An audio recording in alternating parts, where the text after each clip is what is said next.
يعني لذلك كاع الناس ديال الوداد اللي نوضوا بداو ينتقدوا بواحد الطريقه اللي هي تكون بنائيه، بغيو واحد الريزلطه مزيان، ولكن هذه بعين الاعتبار راه كاين مجموعه من العوامل الاساسيه اللي تتحط الفريق في واحد الوضع اللي هو ماشي هو هذاك، وخاصنا نراعيو ليها.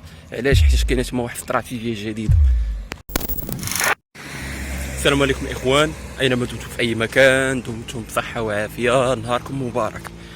اليوم ان شاء الله في هذا الفيديو هذا كيف ما شفتوا في العنوان غادي نهضروا على الرجاء، وكذلك غادي نهضروا على الوداد، بالاخص غادي نهضروا على الوداد هو المحور الرئيسي، وكذلك غادي نطرقوا الرجاء البيضاوي على شكل انه واحد المؤشر اللي غادي نعطيو به واحد التحليل ديال داكشي اللي كان تعرض للوداد، سيرتو في هذاك الاداء، سيرتو في المشاكل الاداريه، سيرتو على الانتقالات ديال المدربين.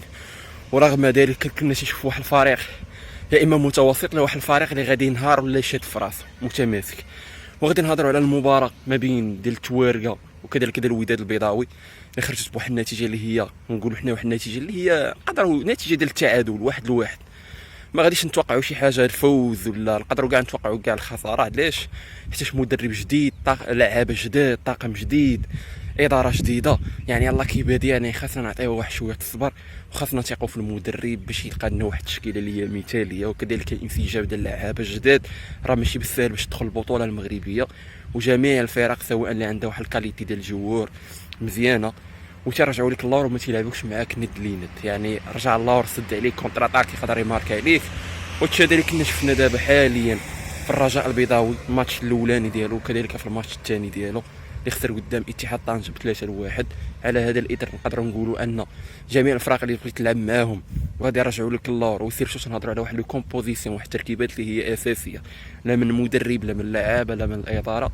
وشفنا على سبيل المثال قلنا واحد المؤشر اللي هو اساسي وبغينا نهضروا عليه في هذه الحلقه هذه، اللي هو مؤشر ديال الاداره. يعني كيف ما شفنا ان الاداره ديال الرجاء غير مشى منها الرئيس ديالها وجا رئيس جديد، وكذلك بانك باش تعلق مع واحد المدرب اللي هو جديد، اللي هو واحد المدرب اللي هو كان شادك وما خسر معك حتى شي ماتش، وتجيب واحد المدرب جديد وعندك نفس اللعابه.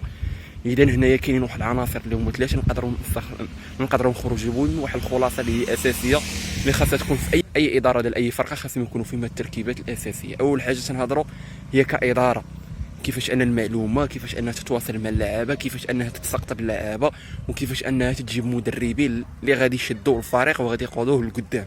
يعني مدرب عنده كارير، مدرب عنده واحد الطموح، تعرف كيفاش انه عنده واحد النظره ثاقبه صافي، تعرف كيفاش انه يقرا الخصم، وكذلك اللعابه اللي غادي يلعب بهم وغادي يجيب بهم واحد النتيجه اللي هي واعره.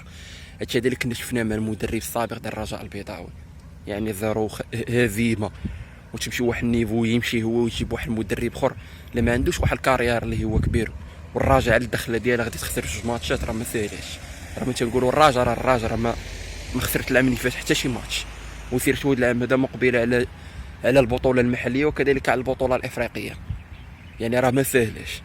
يعني لذلك كاع الناس ديال الوداد اللي نوضوا بداو ينتقدوا بواحد الطريقه اللي هي تكون بنائيه، بغيو واحد الريزلطه مزيان، ولكن هذه بعين الاعتبار راه كاين مجموعه من العوامل الاساسيه اللي تتحط الفريق في واحد الوضع اللي هو ماشي هو هذاك، وخاصنا نراعيو ليها. علاش؟ حيت كاينه تما واحد الاستراتيجيه جديده.